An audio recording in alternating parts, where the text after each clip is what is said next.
Hi friends and welcome back to my channel, and if you're new here, hello.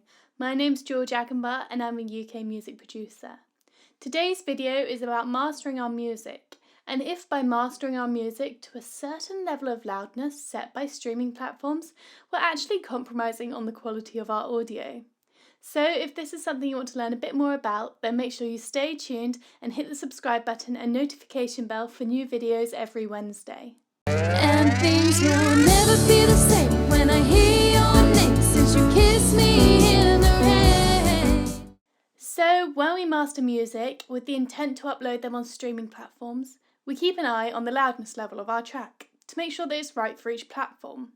But do we need to be doing this? First of all, loudness is measured in LUFS. This stands for loudness units relative to full scale.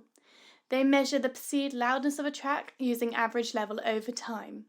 So if two different audio tracks have the exact same LUFS level, they should sound to be at the exact same loudness. Why does this matter to streaming platforms? Well, all streaming platforms have one common goal: to get the most people listening to music on their platform, to get the biggest audience. And to do this, you need to have the best user experience possible. And so people don't want to be turning their volume up and down in between every song. That can get old very, very quickly. And so streaming platforms have decided to set a LUFS level at which all the music being uploaded to their platform needs to be at.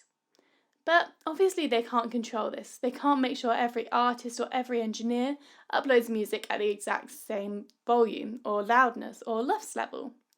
And so each platform has its own setting to enable them to turn the music you upload up or down. The myth is that if a streaming platform has to turn your audio up or down, it will degrade the quality of it. But is this really the case? Or are we ourselves degrading the quality of our audio by aiming for that -14 LUFS level that most streaming platforms ask for? Well, streaming platforms like Spotify analyse the relative loudness of the track and use non-destructive gain changes to turn the track up or down.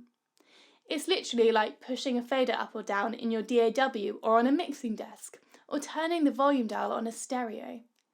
So actually, if our audio is too loud or too quiet for Spotify, is it really that big of a deal? Will it really make that much difference if Spotify's literally just turning it up or turning it down?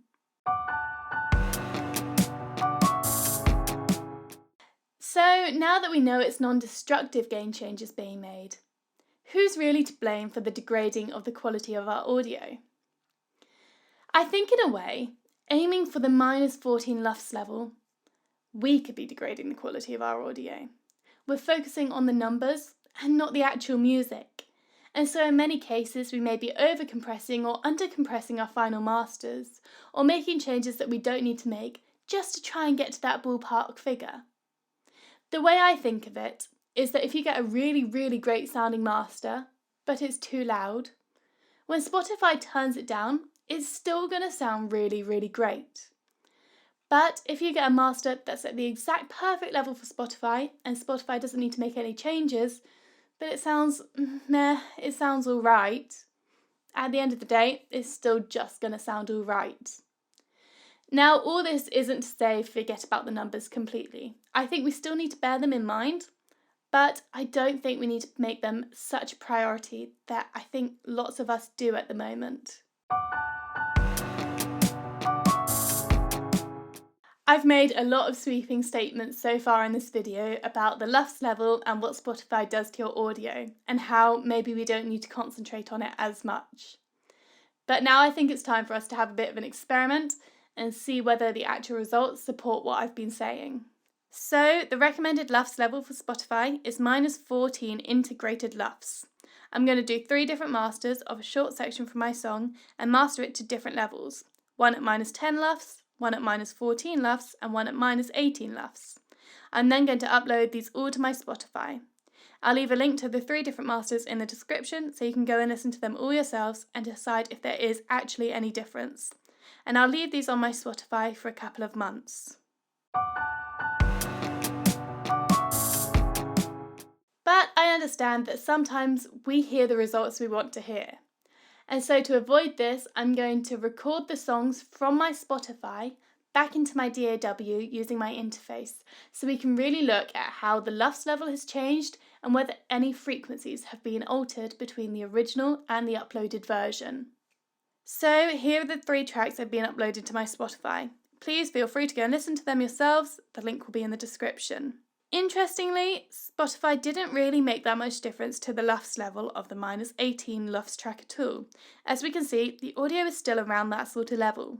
The -14 LUFS track was also left pretty much untouched. But let's have a look at the -10 LUFS track. We can see that this loudness has been decreased to about -14 LUFS, which is Spotify's threshold. Let's look at the frequency analysis of this track before and after the Spotify upload to see whether Spotify has actually made any changes to our music. Okay, so interestingly, looking at these frequency charts, there are a few tiny differences in the frequencies, like you can see quite clearly in the high end. However, we can't tell that necessarily it was just Spotify making these changes to our audio. It could have been when I was recording back on my interface, or it could be that I was playing slightly different sections of the song when analysing the frequencies.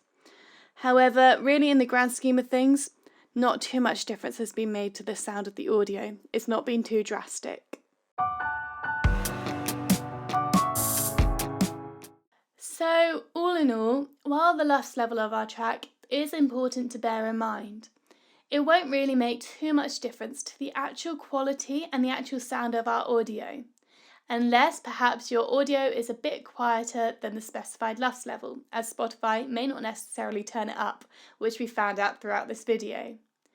But what will make a difference is if you're making mastering and creative choices based on that LUFS level. That can very possibly degrade your audio quality, and you may end up with a worse result than you would if you weren't focusing on that level. Thank you so much for watching this video. I hope you found it useful and interesting. Let me know what you thought in the comments below, and if there are any other videos you'd like to see in the future. Make sure you hit the subscribe button and notification bell, and I will see you again soon.